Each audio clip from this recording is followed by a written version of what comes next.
इन तस्वीरों को गौर से देखिए, इन तस्वीरों को बहुत ही ध्यान से न केवल देखिए बल्कि अपने दोस्तों और अपने रिश्तेदारों में शेयर भी कीजिए दोस्तों। क्यों?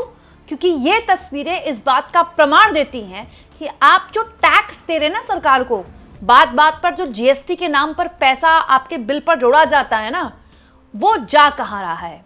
दोस्तों, हमारे देश में पढ़ाई लिखाई को बहुत महत्व दिया जाता है, चाहे कोई भी धर्म के लोग हो, कोई भी जाति के लोग हो। ये बात अब बहुताया सबके समझ में आ गई है, गरीब से गरीब आदमी के समझ में आ गई है कि मैं पढ़ूं ना पढ़ूं, मेरा बच्चा पढ़ ले। क्यों? क्योंकि शिक्षा ही एकमात्र तरीका है जिसके जरिए आप अपनी जिंदगी बेहतर बना सकते हैं, अच्छी बना सकते हैं। लेकिन डबल इंजन सरकार के रहते हुए, मोदी जी की सरकार रहते हुए, अब एक नया मॉडल भी शुरू हो गया है देश में कि आप चाहे कितने भी पढ़े लिखे हों या नहीं हो, आपकी शैक्षणिक योग्यता जो भी हो या नहीं हो, आपके आगे पूरी की पूरी सरकार नतमस्तक हो जाएगी और आपका यानी कि एक आम आदमी के टैक्स पेयर के पैसे का ऐसा इस्तेमाल करेगी कि आप कहेंगे तो मतलब पढ़ाई लिखाई का फायदा क्या है। दोस्तों, पंडित धीरेन्द्र शास्त्री को आप जानते हैं, पर्ची वाले बाबा हैं ये, और शुरुआत में तो इनकी बहुत ज़्यादा ख्याति नहीं थी, लेकिन हाल के 4-5 सालों में धीरेन्द्र शास्त्री बहुत बड़े कथावाचक बन गए। अब तो चार्टर प्लेन में विदेश जाते हैं। इनको लेकर एक बहुत बड़ी कंट्रोवर्सी हो गई है।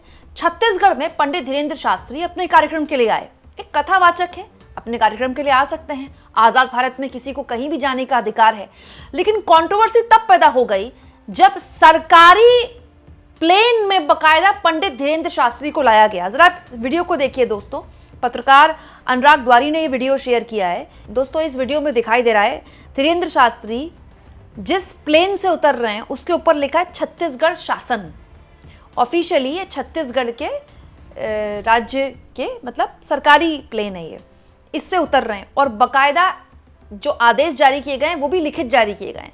मतलब आपके मेरे टैक्स पेयर का पैसा क्या गजब का इस्तेमाल हो रहा है। छत्तीसगढ़ में एक कथावाचक को आना है तो वो अपने स्तर पे आए, अपना चार्टर्ड प्लेन बुक कर ले। वैसे भी आजकल तो कथावाचकों के पास बहुत पैसा है, बहुत ज़्यादा पैसा है, और पंडित धीरेन्द्र शास्त्री तो विदेश में जाकर भी कथा गाते हैं। और दोस्तों, उनका तो आश्रम भी इतना बड़ा है। लेकिन यहाँ पर देखिए, आपके टैक्स पेयर का पैसा सरकार न केवल छत्तीसगढ़ शासन इस तरह से इस्तेमाल कर रही है, बल्कि इस वीडियो में जो पुलिस अधिकारी हैं वो जूता चप्पल उतारते हुए दिखाई दे रहे हैं।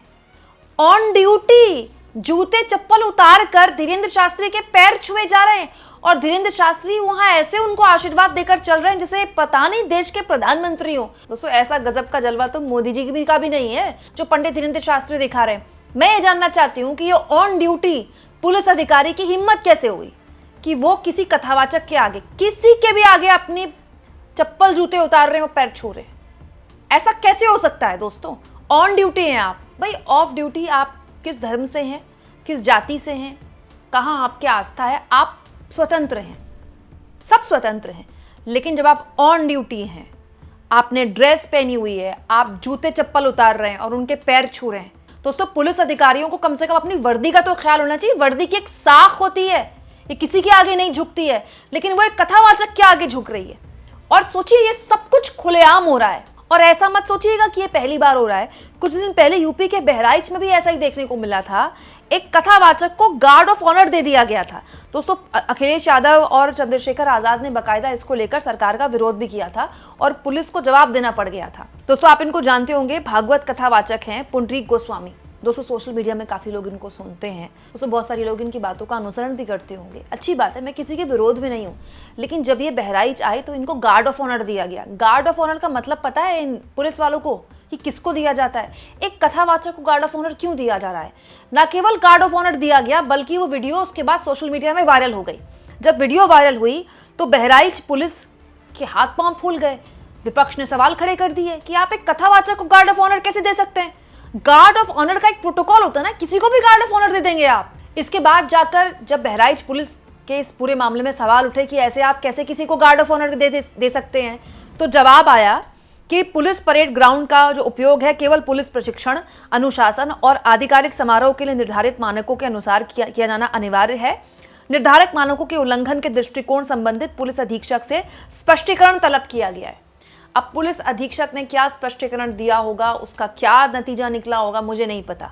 लेकिन अगर नतीजा कड़ा निकलता तो किसी भी सरकार या पुलिस अधिकारी की इतनी हिम्मत नहीं होती कि कथावाचक के आगे जूते चप्पल उतार और उनके आगे नतमस्तक हो रहा है। दोस्तों, अभी तक इन कथावाचकों के आगे टीवी के रिपोर्टर दंडवत थे, टीवी के एंकर दंडवत थी। अब टीवी के एंकर और टीवी के रिपोर्टर और संपादक किस किस के आगे आजकल दंडवत हैं वो तो मुझे आपको बताने की जरूरत नहीं, वो बहस का पात्र ही नहीं है। लेकिन ये बिल्कुल भी बर्दाश्त के काबिल नहीं है दोस्तों। टैक्स पेयर के पैसे से सरकारें चलती हैं, उस सरकार का कामकाज चलता है, सरकार का प्लेन चलता है, तो फिर धीरेन्द्र शास्त्री के पास क्या अधिकार है, और उससे भी बड़ा छत्तीसगढ़ की डबल इंजन सरकार के पास क्या अधिकार है कि वो एक कथावाचक को जो अपनी कथा कहने आया है उसको न केवल चार्टर्ड प्लेन मुहैया करवा रहे हैं बल्कि उनके पुलिस वाले उनके हाथ पैर पकड़ रहे हैं, उनके पैर छू रहे हैं। सोचिए दोस्तों, हमारे देश में कितना खराब संदेश देता है हमारे आने वाली पीढ़ी, हमारे बच्चों को। उनको लगेगा फालतू में मम्मी डांटती रहती है कि साइंस पढ़ो, मैथ्स पढ़ो, ज्योग्राफी पढ़ो, इकोनॉमिक्स पढ़ो, पढ़ाई लिखाई में ध्यान दो, कोचिंग में अच्छे से पढ़ो ताकि आईएएस पीसीएस बन जाओ, कुछ बढ़िया नौकरी निकाल लो, कोई सरकारी नौकरी निकाल लो, कोडिंग में चले जाओ, विदेश में पढ़ाई कर लो, कोई अच्छे कंपटीशन की तैयारी कर लो। इससे तो अच्छा है कथावाचक बन जाओ, पूरी की पूरी सरकार हमारे आगे नतमस्त, पूरी की पूरी पुलिस हमारे आगे नतमस्तक। मतलब हम अपने बच्चों को क्या संदेश दे रहे हैं? जिस समाज में साइंस का, मैथ्स का, शिक्षा का इतना महत्व हुआ है दोस्तों, आज भी हमारे पूरी दुनिया में जो भारत के एजुकेशन है उसका लोहा माना जाता है। भारत के आईटी के जो स्टूडेंट्स हैं, पूरा जो अमेरिका की सिलिकॉन सिटी है ना, पूरा का पूरा जो आईटी हब है अमेरिका का, वो भारत के सॉफ्टवेयर इंजीनियर्स चला रहे हैं। भारत की जो आईआईटीज हैं, भारत के जो आईआईएम्स हैं, उनकी पढ़ाई उसकी बहुत मान्यता है। और ऐसा नहीं कि केवल भारत में, दुनिया भर में उसको बहुत प्रतिष्ठित संस्थान के तौर पर देखा जाता है। लेकिन आप सोचिए, एक आईआईटीएन, एक आईआईएम, एक कंपटीशन की तैयारी करने वाला जब ये सब देख रहा होगा तो उसको कितना हतोत्साहित महसूस हो रहा होगा कि फायदा क्या है। मैं किसी कथावाचक के खिलाफ नहीं हूं, लेकिन कोई किसी तरह की कथा कह रहा है या कोई किसी तरह का धार्मिक कार्यक्रम कर रहा है, दोस्तों ये उसका व्यक्तिगत है, ये उसके आयोजकों का व्यक्तिगत है। किसी सरकार की हिम्मत कैसे हो जाती है कि किसी कथावाचक को वो प्लेन मुहैया कराए और उसके पुलिस वाले उसके पैर छुएं, गार्ड ऑफ ऑनर दें? ये कितना गलत संदेश है जो संस्थागत तरीके से हम अपने बच्चों, अपने समाज तक पहुंचा रहे हैं। दोस्तों, छत्तीसगढ़ के पूर्व मुख्यमंत्री भूपेश बघेल ने तो इस पूरे मामले में धीरेन्द्र शास्त्री की बुरी तरह से धुलाई कर दी है। उन्होंने कह दिया है कि टोटल भाजपा के एजेंट है, और मैं चैलेंज देता हूं कि छत्तीसगढ़ में ऐसे ऐसे महापुरुष और संत हैं जो इतनी जानकारी रखते हैं धर्मशास्त्र के बारे में, उनसे बहस करके दिखा दे धीरेन्द्र शास्त्री। भूपेश बघेल ने कहा, धीरेन्द्र शास्त्री को चुनौती, धीरेन्द्र शास्त्री भाजपा के एजेंट के रूप में काम करते हैं, यही उनका धंधा है। मैं उन्हें चुनौती देता हूं, हमारे छत्तीसगढ़ में बड़े महापुरुष हैं, शास्त्री जी हमारे मठ मंदिरों में बैठे साधु महात्माओं के साथ शास्त्रार्थ करके दिखाएं। मतलब शास्त्रों की जानकारी कितनी है पंडित धीरेन्द्र शास्त्री को, बैठ जाएं छत्तीसगढ़ के महान बड़े बड़े साधु संतों के बीच में और करवा ले बहस, पता चल जाएगा किसमें कितनी जानकारी, किसमें कितना ज्ञान है। ये कहना है पंडित धीरेन्द्र शास्त्री को लेकर भूपेश बघेल का। चलिए, वो तो राजनीतिक मामला है दोस्तों, राजनीति है, राजनीतिकों का काम यही है करना। लेकिन एक आम नागरिक के तौर पर सोचिए, कितना ठगा हुआ महसूस कर रहे होंगे आप और हम, हमारे जैसे लोग। हम लोग कितनी मुश्किल से कामकाज करते हैं, उस पर सरकार कितना टैक्स लेती है हमसे। हमें जितनी मेहनत से जो सैलरी मिलती है, हम पहले उस पर टैक्स पे करते हैं। अगर अपना कोई छोटा मोटा धंधा का चला रहे हैं, दुकान है, कोई यूट्यूब चैनल है, सरकार उस पर टैक्स लेती है, ठीक है। उसके बाद एक छोटी सी चीज़ का भी अगर आप बिल ले रहे हैं, उस पर जीएसटी लगती है। हर छोटी चीज़ पर तो इस देश में जीएसटी है। आप तब बिल दे रहे हैं, रेस्टोरेंट में परिवार के साथ खाना खाने जा रहे हैं, तब आप टैक्स दे रहे हैं, बच्चों के साथ घूमने जा रहे हैं, तब आप टैक्स दे रहे हैं, बच्चों के साथ पिक्चर देखने बच्चों को ले जा रहे हैं, तब आप फालतू का टैक्स दे रहे हैं। और वो टैक्स का पैसा जा कहाँ रहा है? कैसे कथावाचकों पर खर्च कर रही है ये सरकारें? ये देखिए आप, ये इसलिए देखिए आप क्योंकि ये आपके न केवल आज बल्कि आने वाले भविष्य की बात है। मैं तो ये सोचती हूँ दोस्तों, मोदी जी पता नहीं कौन से विकसित भारत बनाने के ख्वाब देखते हैं। ऐसे बनेगा विकसित भारत? आपको क्या लगता है दोस्तों? कमेंट बॉक्स में ज़रूर लिखें, और जितना हो सके चैनल को शेयर भी करें, सब्सक्राइब भी करें, और थैंक्स और ज्वाइन के ऑप्शन से अगर आप चाहें तो कुछ आर्थिक मदद भी चैनल की ज़रूर करें।